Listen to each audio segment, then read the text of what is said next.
Apa khabar semua? Dalam video ni kita nak tengok tentang sebuah kapal terbang paling besar dan paling berat di dunia, yang mana nama dia adalah Antonov 225. Kapal terbang ni dalam dunia memang ada satu saja. Nanti saya cerita kenapa tak dibuat banyak-banyak benda ni. Dan inilah satu-satunya kapal terbang yang guna sampai 6 biji turbofan engine untuk terbang. Biasanya kalau anda perasan, kapal terbang yang besar macam Boeing 747 dengan Airbus A380 pun enjin dia ada 4 saja. Dia punya sayap tu pula lebar dia saja dekat 90 meter dan panjang dia dalam 85 meter. Dan yang paling hebat sekali of course lah dia punya berat. Berat maksimum kapal terbang ni adalah 640,000 kilogram. Hampir 2 kali ganda kapal terbang jumbo yang besar-besar tadi tu. Dan mungkin fakta yang paling impresif bagi saya lah adalah kapal ni sebenarnya dibina pada tahun 80-an dulu. Maknanya dia dah terbang sejak 40 tahun yang dulu dan masih sampai sekarang gagah lagi terbang ke sana ke sini untuk bawa kargo. Kita punya kereta pun tak ada yang kita bawa sampai 40 tahun kan. Jadi korang bayangkan macam mana kapal terbang ni masih boleh terbang zaman sekarang ni.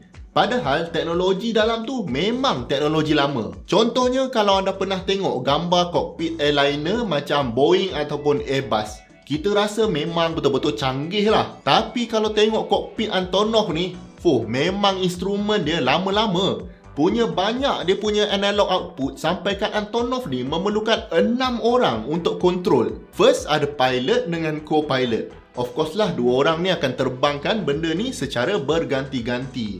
Lepas tu ada 2 orang pula yang dipanggil sebagai flight engineer. Seorang jaga engine control dan seorang lagi monitor sistem-sistem yang lain. Kemudian ada seorang navigator. Navigator ni tugas dia untuk plot direction kapal terbang ni lah. First memang instrumen dia lama-lama, jadi kena ada seorang expert navigator. Lagi satu, sebab kapal terbang ni kapal terbang kargo, dan kargo dia memang besar-besar dan selalu pergi tempat-tempat yang biasanya kapal terbang lain tak lalu. Jadi memang kena ada seorang navigator sendiri. Dan akhir sekali ada radio operator. So kalau nak banding dengan kapal terbang sekarang, tinggal 2 orang saja dalam kokpit tu. Yang lain semua elektronik dah take over. Jadi Antonov 255 ni asalnya dibina oleh Soviet Union untuk transport diorang punya rocket booster dengan orbiter diorang yang bernama Buran. Dalam bahasa mudahnya macam Antonov ni tujuan dia untuk usung space shuttle lah. Kalau US tu ada space shuttle carrier kan. Samalah dengan Antonov ni. Nama lain bagi Antonov ni adalah Miria yang membawa maksud mimpi ataupun inspirasi dalam bahasa Ukraine. Sebab kapal terbang ni Ukraine yang operate sekarang ni. Dan first flight dia adalah pada tahun 1988. Jadi bila dah settle projek ni, diorang pun asalnya nak buat lah satu lagi Antonov. Tapi bila Soviet Union jatuh pada tahun 91 dan program angkasa Buran pun ditamatkan, Antonov yang ada ni pun kena simpan dan Antonov yang tengah buat tu kena scrap terus. Most likely sebab dah tak ada bajet. Asalnya diorang ambil enjin Antonov ni untuk masuk dekat kapal terbang yang lain tau. Tapi last kali ada kargo yang besar gila yang kapal terbang tu pun tak boleh nak bawa. Jadi akhirnya pada tahun 2001 diorang ambil keputusan untuk restore balik Antonov 225 ni. Dan sejak dari tu Antonov ni memang digunakan untuk angkut barang-barang. Cuma of course lah, sebab kapal terbang ni kapal terbang lama, memang akan ada benda yang rosak. Plus sistem yang ada pun memang sentiasa nak kena update. Jadi Antonov ni memang ada kru dia sendiri yang sangat cekap pasal kapal terbang ni. Yelah, benda ni pun ada satu je dekat dunia dan part dia pun memang tak sama dengan kapal terbang lain. Dan untuk jaga dan operate Antonov 255 ni memang diorang create satu airliner nama dia Antonov Airline. Dia punya base adalah dekat Luton Airport dekat-dekat dengan London. Dan kapal terbang ni sekarang memang popular, tapi bukan nak kata sebab dia boleh angkat barang berat tu. Kalau korang fikirkan, kita mana kisah sangat pasal kapal terbang kargo kan? Tapi disebabkan Antonov 255 ni saiz dia memang besar, kapal terbang macam ni dah jadi tarikan pelancong.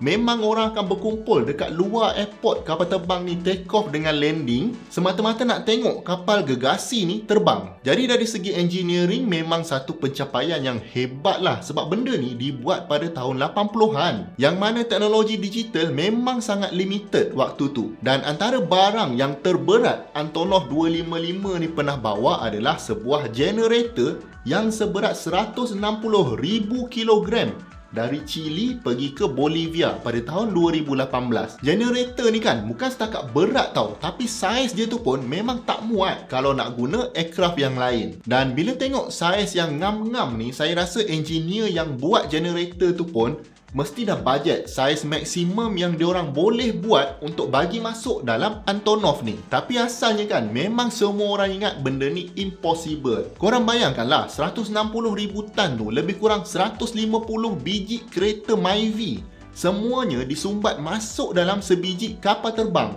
Biasanya kargo yang besar dengan berat ni orang akan deliver guna kapal. Tapi kalau Chile nak pergi Bolivia tu, tak boleh naik kapal sebab Bolivia tu dia ke dalam, tak ada jalan laut.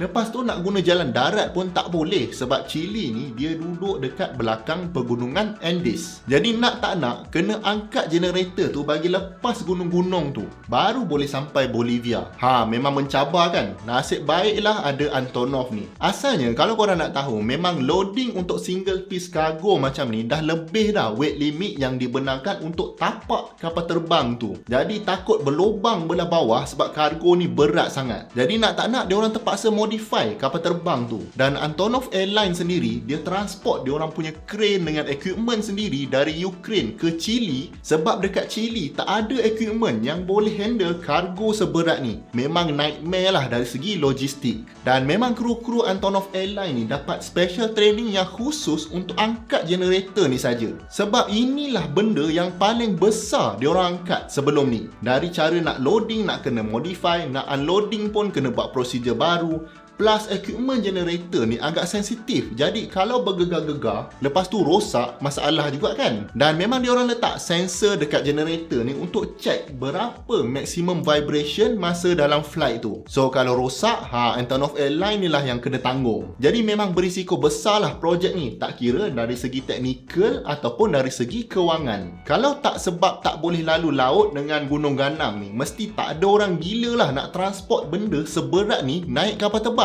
Confirm kos dia sangat mahal. Kira sampai sekarang ni generator 160 tan ni adalah benda yang paling berat lah Antonov 255 ni pernah bawa. Dan mungkin tak ada dah kot yang lagi berat sebab generator ni pun muat-muat je kapal terbang ni. Antara operasi Antonov 255 lain yang terkenal adalah diorang pernah bawa kargo paling panjang di dunia, iaitu 2 bilah wind turbine daripada China ke Denmark sepanjang 42.1 meter. Kalau satu bilah tu 40 meter, mesti diameter wind turbine ni dekat-dekat 100 meter. Jadi mungkin Denmark pasang dekat laut.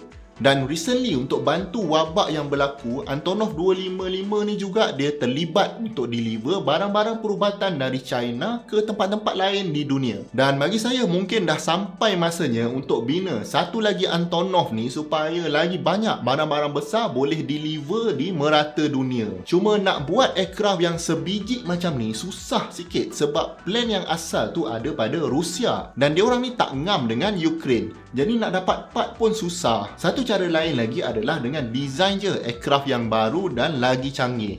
Cuma development cost bertahun-tahun ni, siapa yang nak tanggung tu? Itu yang jadi persoalan tu. Boleh balik modal ke tidak pun tak sure.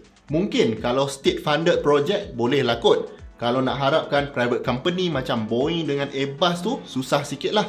Diorang pun ada benda lain lagi nak buat.